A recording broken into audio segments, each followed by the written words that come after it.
Two ships are moving through the same stretch of ocean. One of them is anchored, the other is traveling at 16 knots. There is no storm, there is no equipment failure, the sea is calm. And yet at 9:47 in the morning on March 10, 2025, the container ship MV Solong drove directly into the side of the oil tanker MV Stena Immaculate in the North Sea off the coast of England. The impact ruptured a cargo tank carrying 32,000 tons of aviation fuel.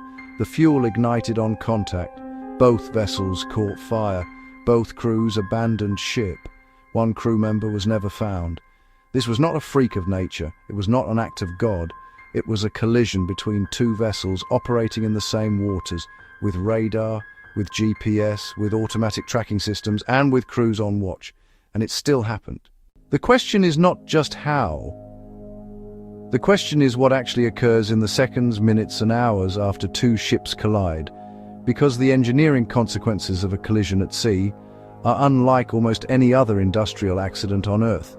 Let me explain why. A container ship traveling at 16 knots carries kinetic energy that is almost impossible to conceptualize in human terms. The MV Solong displaced approximately 750 tons of water. At 16 knots, that mass is moving at roughly 8.2 meters per second. The kinetic energy in that vessel at that speed is in the hundreds of millions of joules. To put that in perspective, it is equivalent to detonating several tons of TNT. And unlike an explosion, which releases energy in all directions almost instantly, a ship collision releases that energy directionally, through two steel structures over a period of seconds. Steel hulls are not rigid. When one ship strikes another, both structures deform. The striking vessel's bow compresses and folds.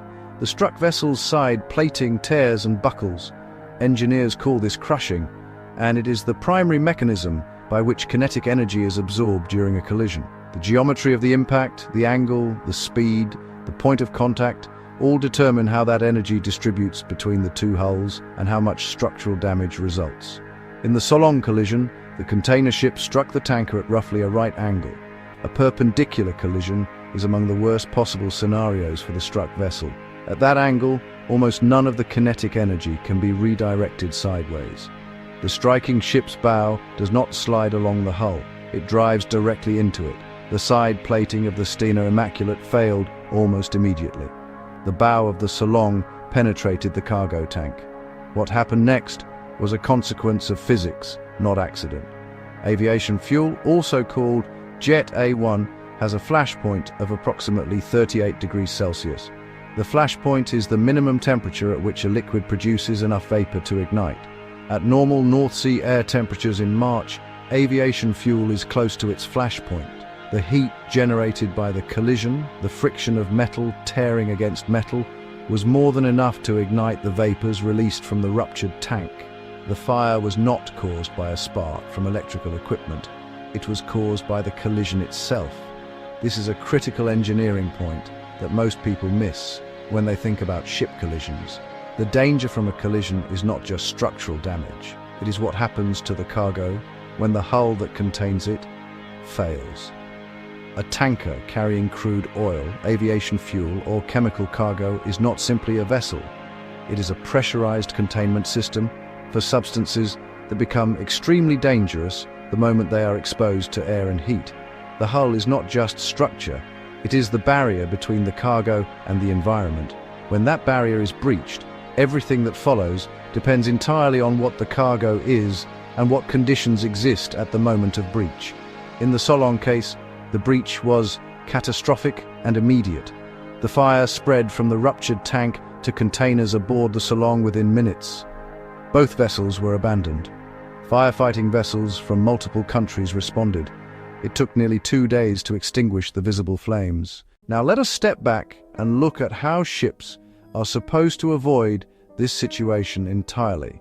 Every commercial vessel above a certain size is required by international regulation to carry an automatic identification system, or AIS. This system broadcasts the vessel's position, course, speed, and identity to all ships in the area in real time. It also receives the same information from every other equipped vessel within range.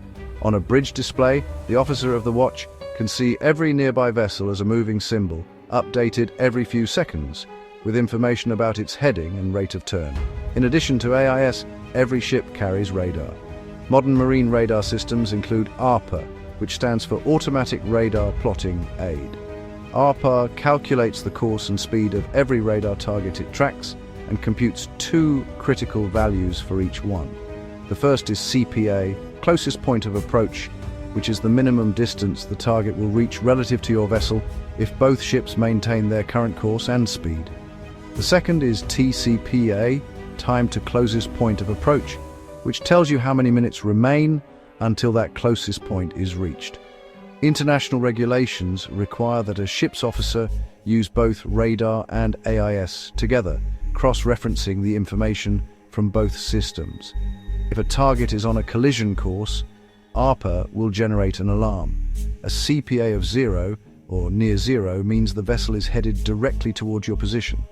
The May-be interim report on the Solong and Stena Immaculate collision found that neither vessel had a dedicated lookout on the bridge at the time of impact. The Stena Immaculate was at anchor and operating under the watchkeeping requirements for a stationary vessel.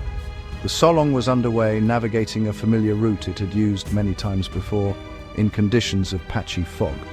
The captain of the Solong was on the bridge, but the data from the investigation indicated that the approaching collision was not recognized and responded to in time. This pattern, a vessel failing to take avoiding action despite having the information available to do so, appears in the majority of collision investigations. The tools exist, the regulations exist, the data exists. But collisions still happen because watchkeeping is a human process, and human attention is finite. When a collision cannot be avoided, the sequence of events that follows is managed by a combination of engineering systems and procedural protocols that have been developed over more than a century of maritime disasters. The first priority is to contain flooding. A ship's hull is divided into watertight compartments by transverse bulkheads, which are internal walls that run across the width of the vessel from the bottom of the hull to the main deck. If one compartment is breached and flooded, the bulkheads prevent water from moving freely through the vessel. The ship can survive the loss of a defined number of compartments and remain afloat. This principle, called subdivision, is one of the fundamental concepts of naval architecture. The number of compartments a vessel can lose without sinking is called its subdivision standard, and it is calculated during the design phase for every commercial vessel. The Titanic famously had watertight compartments, but the collision with the iceberg breached too many of them in sequence, exceeding the vessel's subdivision standard. In modern ships, subdivision requirements are more stringent, and double hull construction, where the outer hull is separated from the inner hull by a void space, provides an additional layer of protection against immediate flooding from external impact. But a hull breach is not the only consequence of a collision. The structural loading from the impact can propagate through the vessel in ways that are not immediately visible. A severe collision can cause frame distortion, weld fractures, and plate deformation well away from the point of impact. These secondary structural failures may not be apparent until the vessel begins to flex in waves or until internal spaces are inspected. That is why, even after a vessel has survived a collision and appears to be floating stably, engineers must conduct a full structural assessment before the vessel is returned to service. Fire is the second critical consequence. When a collision involves a vessel carrying flammable cargo, or when bunker fuel tanks are ruptured, fire response begins simultaneously with damage control. Firefighting vessels approach from upwind and upwind, applying water to cool the burning hull and surrounding structure. Foam is applied to suppress the surface fire on any spilled fuel. Boundary cooling, directing water onto the steel structure adjacent to the fire, prevents the heat from traveling through the metal and igniting materials in unaffected compartments. In the Solong and Stena Immaculate case, firefighters worked in fog with two burning vessels that remained entangled for hours. The aviation fuel cargo created a fire that was difficult to approach. Salvage operations to separate the two ships and bring them under tow took more than a day. The environmental consequences of a collision involving a tanker are a third engineering dimension that operates in parallel. When cargo escapes into the sea, the response shifts from firefighting to containment. Oil booms, chemical dispersants, and collection vessels are deployed to limit the spread of the spill. In the North Sea collision, the primary environmental concern after the fire was controlled was the release of aviation fuel and the discovery of plastic pellets, called nurdles, from the Solong's cargo containers that washed ashore along the Yorkshire coast.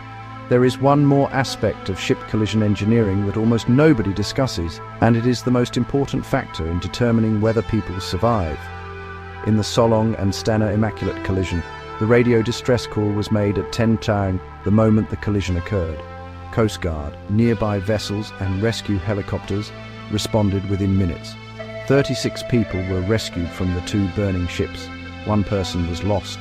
The speed of that rescue is not accidental. It is the result of a mandatory communication infrastructure that requires every commercial vessel to carry systems capable of transmitting a distress signal automatically, even if the crew cannot operate them. The Global Maritime Distress and Safety System, or GMDSS, requires vessels to carry satellite distress beacons, emergency position indicating radio beacons, and digital selective calling radios that can transmit a distress alert on maritime frequencies with a single button press. These systems are tested regularly and maintained as critical safety equipment. When you see two ships burning in the open ocean and 36 of 37 people are pulled from the water alive, that outcome is not luck. It is the consequence of decades of mandatory safety engineering applied to vessels, communication systems, and rescue procedures. A collision at sea is the convergence of physics, human attention, cargo chemistry, structural engineering, and emergency response. The physics cannot be changed. The chemistry of the cargo cannot be changed. What can be changed, and what maritime regulations continuously attempt to improve, is the human attention that is supposed to prevent the physics from ever becoming relevant. The Solong's captain has been charged with gross negligence manslaughter. A trial is underway. The MABE investigation is ongoing. But the engineering record is already clear. The systems existed to prevent this collision. They were not used effectively. And the structural and thermal consequences of that failure played out exactly as the physics required. I have already covered what happens in the first 60 seconds when a ship loses all power. In the case of the MV Dali in Baltimore in 2024, that power loss is exactly what caused the vessel to strike the Francis Scott Key Bridge. The sequence from blackout to collision to structural failure was completed in under 2 minutes. That video explains the engineering of how a ship without power becomes an unguided projectile. If you want to understand how the two events connect, the link is there.